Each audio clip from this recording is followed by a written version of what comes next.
Political fight over Governor Evers' budget proposal is in Rock County tonight. State lawmakers kicked off the first of a handful of public hearings today in Janesville. Our Rose Schmidt explains some of the loudest pleas. Rose? Yes, well, anyone is welcome to speak to the Budget Committee about any topic they want to see represented in the governor's two-year spending plan. Governor Evers presented his proposal in February, but Republican legislative leaders say Evers wants to spend more than the state can afford on K-12 programs like special ed, and they vowed to never accept Medicaid expansion money. These are two topics activists push loudly for today, but it's unclear whether they will get passed.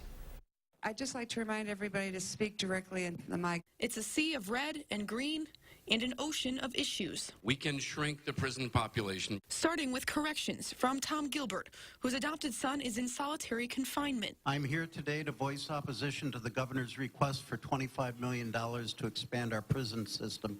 To healthcare, from Susan Fadness, an AARP volunteer who worked in hospitals for more than 2 decades. I have seen the value of the Medicaid program. And a push for special education funding, as Anna Hauser explains her son's story. Xavier might introduce himself to you today, but he is unable due to being a nonverbal 13-year-old that has not had the proper support staff for the last decade of his educational career. These are just a few of hundreds of testimonies that came before the state's budget committee Friday in Janesville.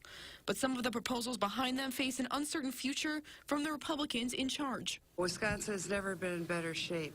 And my main concern with this budget is that it spends way too much. The committee's co-chairs say they're not interested in taking Wisconsin backward, something they believe Governor Evers' budget proposal does. I think the liberal wish list that's packed this budget with from a policy standpoint is things that a lot of constituents do not like. But as they call for bipartisanship, even Republican leaders are split among themselves, with Assembly GOP leaders saying they would consider Evers' gas tax increase, while Senate Republicans say they won't.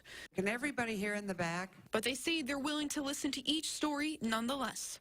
It is a great first step, but 11% is needed to begin to shape the budget moving forward. The Joint Committee on Finance will head to Oak Creek next Wednesday, followed by River Falls and Green Bay in the following weeks. These hearings are open to anyone who wants to come and testify. Rose, thanks.